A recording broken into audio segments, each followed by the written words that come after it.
Cumprimentamos a todos com a paz do Senhor Jesus. Esse é o programa Anunciando o Evangelho Eterno. Todas as semanas nós nos reunimos para conversar sobre um tema, um assunto da Palavra de Deus, sempre baseado naquilo que a Igreja Cristã Maranata traz na sua escola bíblica dominical. A propósito, a Escola Bíblica Dominical da Igreja Cristã Maranata acontece todos os domingos às 10 horas da manhã, horário de Brasília, em todas as nossas igrejas e também pelo nosso canal no YouTube. Estamos aqui, eu, pastor Jerônimo Silva, pastor Júlio Filgueiras e o pastor Douglas Spangler, a quem eu cumprimento com a paz do Senhor. A paz do Senhor, pastor Sérgio. Paz do Senhor a todos. Paz do Senhor a todos. Muito bem. Nós temos falado a respeito da igreja de Pérgamo. O quadro que já vai ser mostrado aqui traz as 7 cartas, ou um resumo das 7 cartas das 7 igrejas que estão no livro do Apocalipse. Nós temos falado nas últimas semanas da carta à igreja de Pérgamo, que foi um período muito difícil, no sentido de que a religião, a igreja, se uniu ao Estado, ou seja, a política com a igreja cristã, e essa união, está aqui no quadro, foi um casamento pervertido. Pervertido porque, Douglas, a partir dessa união, houve, por um lado, uma liberdade. Agora os cristãos podem pregar, você pode dizer que você é cristão, você não vai ser mais preso, morto, perseguido. Mas, por outro, essa concessão se mostrou extremamente danosa, não é isso? Perfeitamente, Sérgio. Essa união que aparentemente parecia beneficiar o cristianismo ou a fé em Jesus Cristo, trouxe muitos prejuízos. Por quê? Porque não foi uma união por uma operação do Espírito Santo. Foi uma união por uma conveniência estratégica, política, de poder. E quando essa união ela ocorre, o império traz consigo tudo aquilo que ele havia herdado ou o que ele praticava do paganismo, não é? De toda a idolatria. Então, quando acontece essa união, aquela experiência genuína da fé, ou seja, aquela experiência com o Senhor Jesus, aquela vida intrínseca da fé que era vivida de uma maneira interior, ela passa a ser exteriorizada, institucionalizada. As conversões, elas passam a ser por decretos, por leis, e não mais por uma experiência de um novo nascimento. Então isso traz uma série de prejuízos que ao longo do tempo vai se desenvolvendo, trazendo até, pastor Sérgio, até os dias de hoje, podemos dizer assim, claro, né? Os efeitos dessa união. Então, aparentemente, aquilo que poderia parecer bom, conveniente, para o interior da igreja trouxe um grande prejuízo. Até porque não existe fé genuína, conversão verdadeira, sem os enfrentamentos e as oposições. Biblicamente, todo aquele que aceita Jesus, ele passa a viver uma vida de paz, de bênçãos, de comunhão, mas o mal se levanta imediatamente contra aquela vida para lhe resistir e se opor à sua fé. É isso que nós vemos em todo o exemplo da palavra, especialmente a partir da instituição da igreja do Pentecostes, a igreja apostólica e também a igreja dos nossos dias. Exato. Nós vemos como o adversário sempre se levanta para tentar fazer com que o homem não se aproxime de Deus, não tenha uma experiência com Jesus. E aí são pontos, pastor Sérgio e demais companheiros, que nós vemos. Primeiro é o impedimento da salvação. Então esse impedimento é transposto quando a graça se manifesta, a pessoa é salva. A pessoa foi salva. Agora são os tropeços da caminhada. Então esses tropeços vêm com um propósito de fazer com que este novo crente, se assim podemos dizer, esse servo de Deus, O coração agora cheio do um Espírito coração Santo. cheio do Espírito, ele enfrente esses obstáculos com a fé, enfrente esses obstáculos cheio da bênção do Espírito Santo e possa transpor. E como essa pessoa ela pode estar cheia de fé, cheia do Espírito Santo? A fé está ligada à palavra, à doutrina. Então ela não pode deixar a palavra. E o Espírito Santo, a busca, a oração, a dedicação. Então, os meios para que se possa se vencer essa oposição são os meios que o Senhor nos dá, são os recursos da graça, para que essas oposições sejam superadas. Júlio, o nosso tema de hoje é a vitória do governo do Senhor Jesus. Fizemos esse apanhado, uma recapitulação do estágio em que nós estamos no nosso estudo, mas o tema hoje é a vitória do governo do Senhor Jesus. O que a pessoa pode entender de início como o governo do Senhor Jesus? O que significa isto? Governo fala do poder, aquele que governa. O que o Espírito Santo deseja nos ensinar com isso? Que quem irá vencer todas as oposições não é aquele que é mais inteligente, não é aquele que é mais preparado, mas aquele que é dirigido por Deus, aquele que tem os 7 Espíritos de Deus manifestos na sua vida. Quem é esta hoje? A igreja fiel de Jesus, uma igreja que não se corrompeu, trazendo hoje individualmente para cada um de nós aquele servo de Deus que está cheio do Espírito Santo, aquele que está vivendo o Evangelho eterno, aquele que conhece um Jesus revelado. Esse é aquele que vai vencer, porque ele está sendo governado pelo Espírito Santo e ele tem a direção do Espírito Santo para romper com toda e qualquer oposição. E o Senhor quer nos governar. Amém. Ele quer nos dirigir. Nós aqui, o nosso objetivo, isso sempre fica muito claro, não é fazer a propaganda de uma religião, de um grande líder, de uma pessoa com desenvoltura, mas é anunciar: Jesus está no nosso meio, o Espírito Santo, a obra é dele e ele quer nos conduzir. Agora, contra esse governo, sempre se levantaram as oposições. Não só no Novo Testamento, não só na fase dessas 7 igrejas, que essa fase nos alcançou também, claro, a igreja dos nossos dias, mas no Velho Testamento, ou seja, no Antigo Pacto, o governo de Deus também sempre foi alvo de choque. Sempre vieram as oposições. Com certeza, Sérgio, porque nós vamos perceber ao longo de toda a palavra Deus querendo governar o seu povo, através dos reis, através dos juízes, através dos sacerdotes, através dos profetas. É isso Deus mesmo. sempre teve interesse em guiar o seu povo, mas em contrapartida, o homem com a sua dura cerviz, com o seu coração obstinado, sempre correu para o lado oposto, ou seja, da desobediência. O homem sempre quis governar a si próprio, desde o Éden, né? Quando ele toma as rédeas da sua escolha e faz a má escolha no jardim do Éden. Essa herança que faz parte do homem natural, né? É o homem que é inclinado à desobediência e governar a si próprio.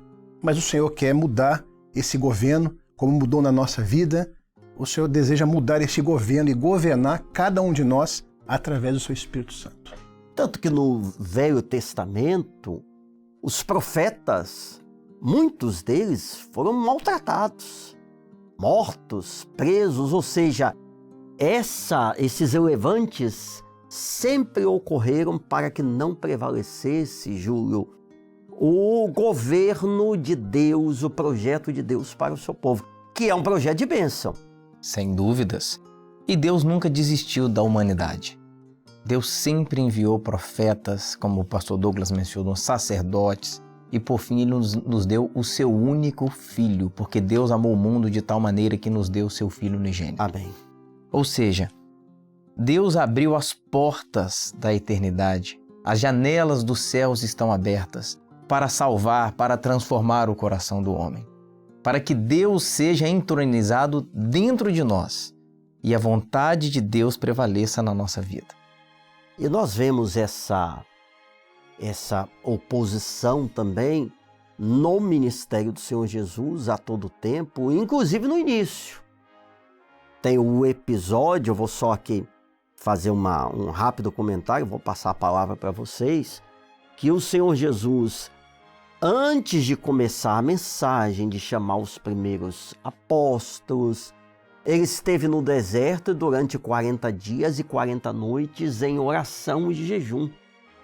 Ao final, os anjos o serviram, mas logo veio o adversário com as tentações.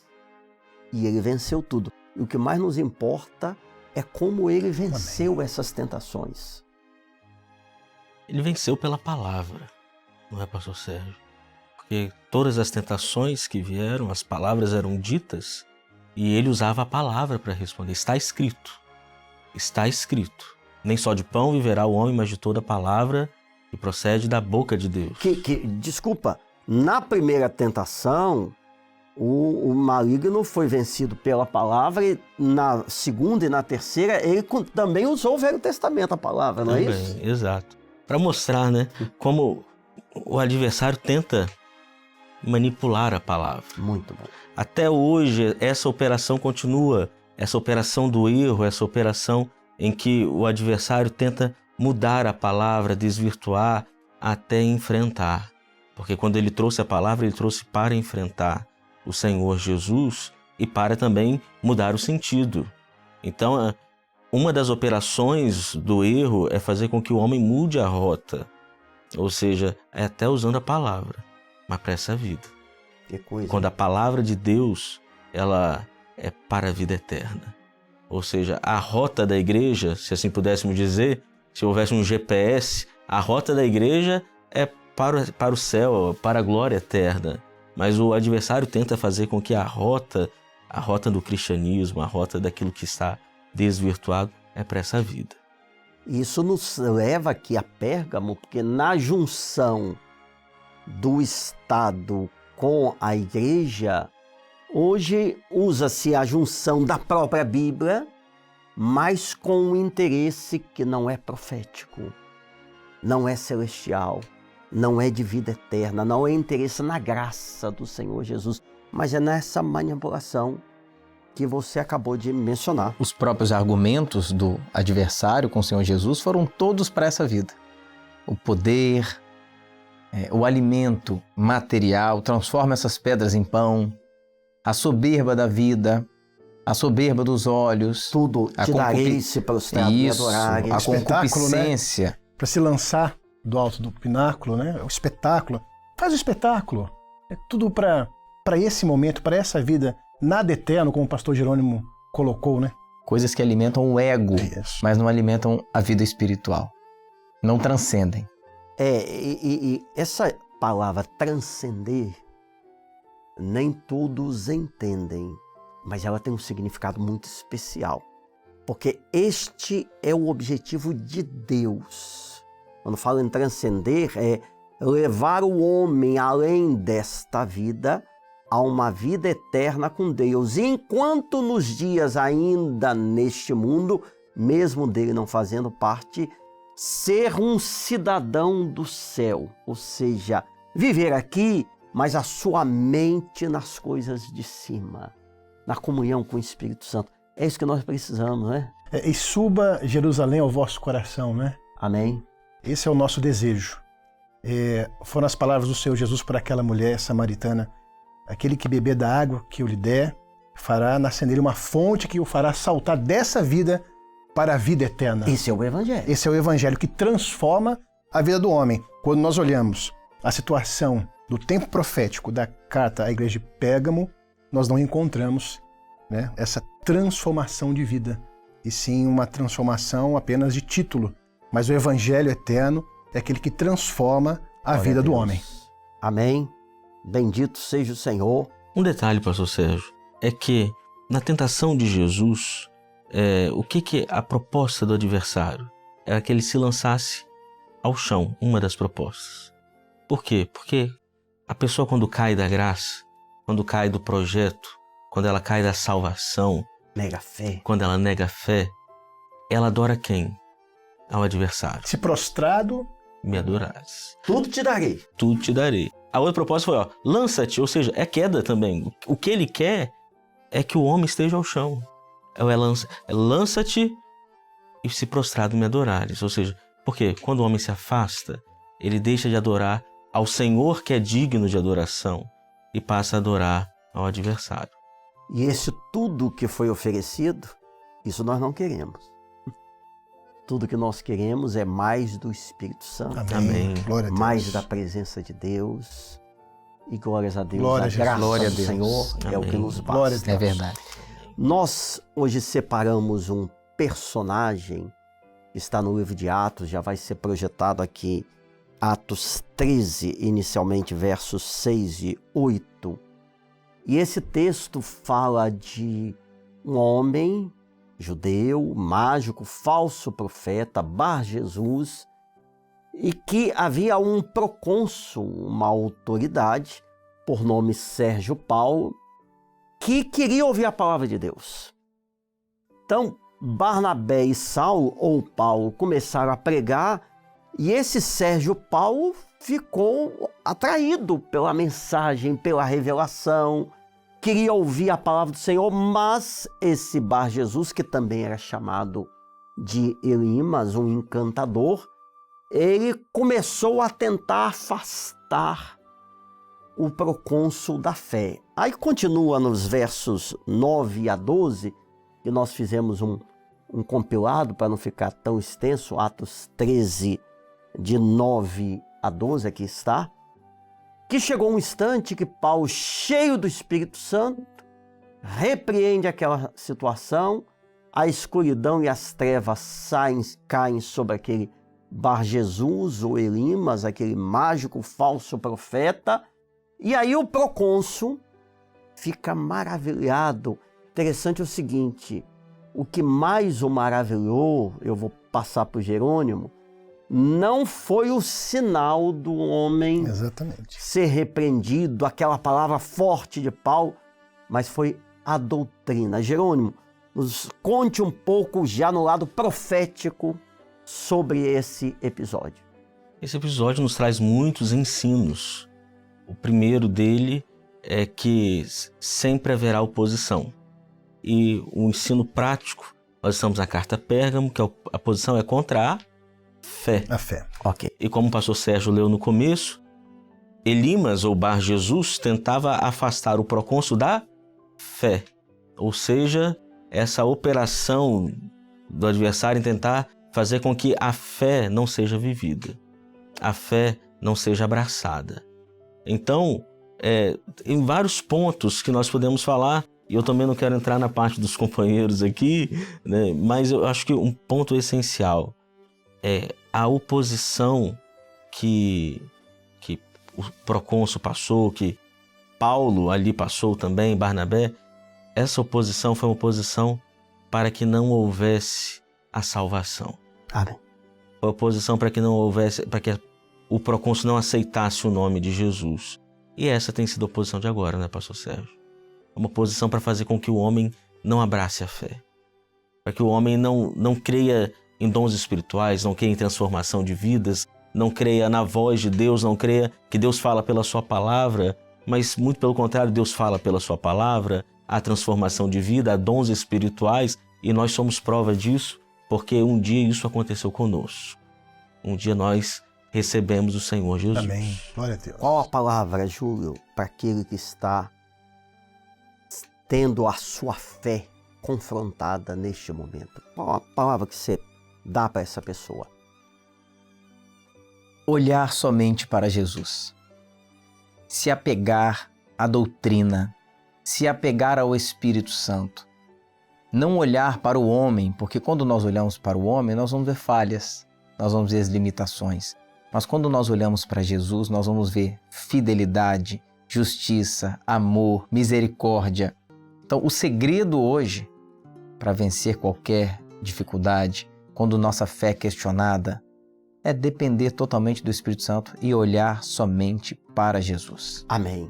Glória a Deus. Douglas, o que mais a gente pode falar de Bar Jesus, de Elimas? Olha, quando nós fazemos uma comparação com o estudo central que nós estamos meditando, né? Que são as cartas, nós olhamos o nome Bar Jesus e a palavra dá algumas informações sobre ele. Ele era judeu, ele era um mágico, ele era um falso profeta, depois ele foi chamado, né, por Paulo, identificado como um falso profeta. Nós podemos fazer uma comparação que uma das grandes oposições para que o homem encontre a fé verdadeira são os enganos que aí estão. Bar Jesus, que significa, né, o prefixo Bar, que é filho, né, o Bartimeu, né, Bar Jesus, ou seja, filho de Jesus. Pelo nome dele, nos parece o seguinte: ele é filho também de Jesus, né?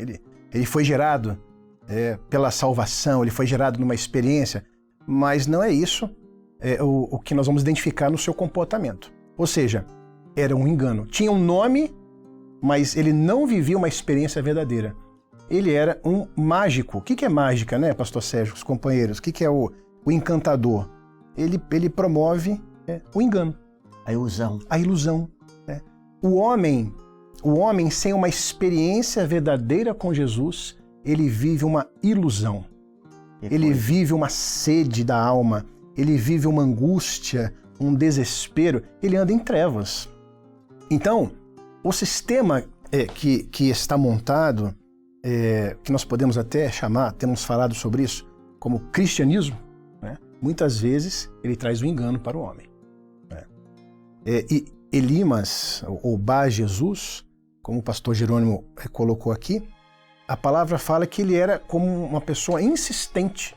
Ele insistia em impedir com que o procônsul Sérgio Paulo ouvisse a palavra. Eu acho muito bonita aquela, no quadro anterior, quando fala assim que o procônsul, ele queria ouvir a palavra. Porque a alma... Que coisa, hein? A alma tem sede do Deus vivo. Ele chamou a Barnabé. Ele era interessado. Chamando a si, Barnabé. Ele procurava muito, não era pouco não, muito. Ele tinha sede, né? É o que o Salmo diz, né? A minha alma tem sede e sede do Deus vivo. E ele encontrava essa grande oposição através de Bar Jesus ou Elimas. Então nós vemos que essa oposição para a salvação, ela continua até os dias de hoje. É importante que, no caso aqui de Sérgio Paulo, foi uma oposição que veio de fora. Exatamente. Esse tal Bar Jesus, Elimas, ele foi insistindo, enganando, certamente com argumentos, tentando convencer naquele intuito totalmente maligno, mas nós não podemos deixar de estar atentos às oposições interiores que têm sede na mente, no coração do homem e que nós só conseguimos vencê-las com a palavra, com a doutrina, com a ação do Espírito Santo. Porque isso aqui aconteceu com esse procônsul, pode estar acontecendo com tantas pessoas, com o senhor, com a senhora, mas nem sempre é assim. Quando vem a dúvida, a palavra diz que o homem que duvida, está na carta de Tiago, é semelhante à onda do mar. Não pense tal homem que receberá do Senhor coisa alguma. Não podemos permitir que as dúvidas tomem conta da nossa vida. E as dúvidas, elas são repelidas e afastadas quando a palavra prevalece.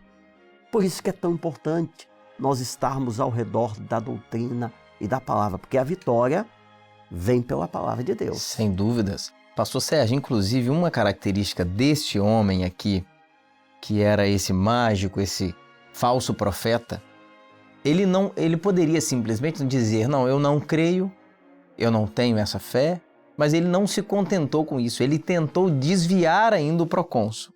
Ok. Então, há momentos que nós você olha na internet, em qualquer lugar, até no dia a dia, existem pessoas que não creem em Deus, que não têm uma experiência com Jesus, mas não basta elas não terem e não crerem. Elas querem tirar outras pessoas do caminho.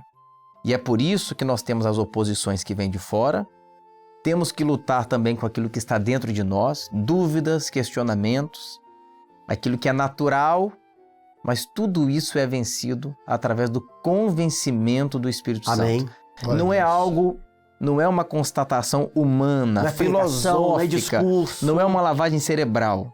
Porque se for uma convicção filosófica, amanhã você muda também de convicção e não acredita mais em nada. Mas quando você recebe de Deus, Glória a Deus. dado pelo Espírito Santo, isso vai realmente transformar a sua vida, transformar o seu coração.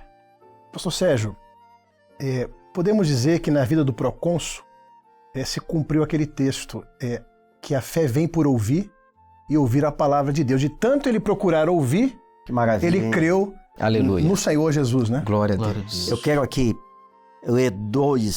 citar dois comentários que vieram no YouTube. Um diz Almir Vieira: seguimos firmes e vitoriosos mesmo diante das oposições. E de Mari Carvalho: precisamos ficar atentos para que nada nem ninguém nos engane. É a vigilância nessa hora. Nós estamos quase encerrando, mas eu vou pedir para passar aqui um texto. Aliás, são 3 textos da palavra do Senhor que mostram que a vitória vem pela palavra. Eu vou ler e vou pedir, começando aqui pelo Jerônimo, depois o Júlio, o Douglas, um comentário rápido. Jerônimo: contra eles batalharei com a espada da minha boca. A palavra de Deus, ela sempre vai vencer. Amém. Jesus disse na tentação que nem só de pão viverá o homem, mas de toda a palavra que procede, que vem da boca de Deus. A palavra de Deus é vitória e vida para nós. Glórias a Deus. Hebreus 4:12. A palavra de Deus é viva e eficaz e mais penetrante do que espada de 2 gumes. Pastor Sérgio, a palavra de Deus, ela permanece para sempre. A Bíblia diz que céus e terra passarão, mas as minhas palavras Amém. não passarão. Glórias a Ou Deus. seja, nada é mais poderoso e nada pode resistir ao poder da palavra de Deus. Se você tem a palavra revelada no seu coração, uma experiência com o Espírito Santo, a doutrina, a sã doutrina, o Evangelho eterno, você vai vencer tudo. Todas as oposições, todas as dúvidas, Amém. aquilo que vem de fora, aquilo que pode surgir dentro do seu coração, porque nada pode vencer a palavra de Deus. Amém. Amém. E Douglas, para encerrar, você já dá a palavra final. Apocalipse 12:11. Eles o venceram pelo sangue do Cordeiro e pela palavra. Maravilha. Meus irmãos, nós estamos numa batalha. E a nossa batalha não é contra a carne, não é contra o sangue, é uma batalha espiritual. E nós, com as nossas poucas forças, sozinhos, nós não iremos vencer. Nós precisamos de um recurso maravilhoso. E a palavra de Deus deixa uma promessa que nós vamos vencer pelo sangue do Cordeiro e pela palavra do seu testemunho. Glórias a Deus. O sangue é tudo aquilo que o Senhor Jesus fez por nós. O seu sacrifício, o seu amor, o livramento, o poder do sangue de Jesus. E a sua palavra, a sã doutrina, a palavra que permanece para sempre, que liberta o homem. A grande vitória da igreja está apoiada nesses 2 recursos, o sangue e a palavra do seu testemunho. Bendito seja o Senhor. Amém. Amém. Amém. Nosso tempo se esgotou. A paz do Senhor a vocês A e a paz do todos. Senhor. Amém.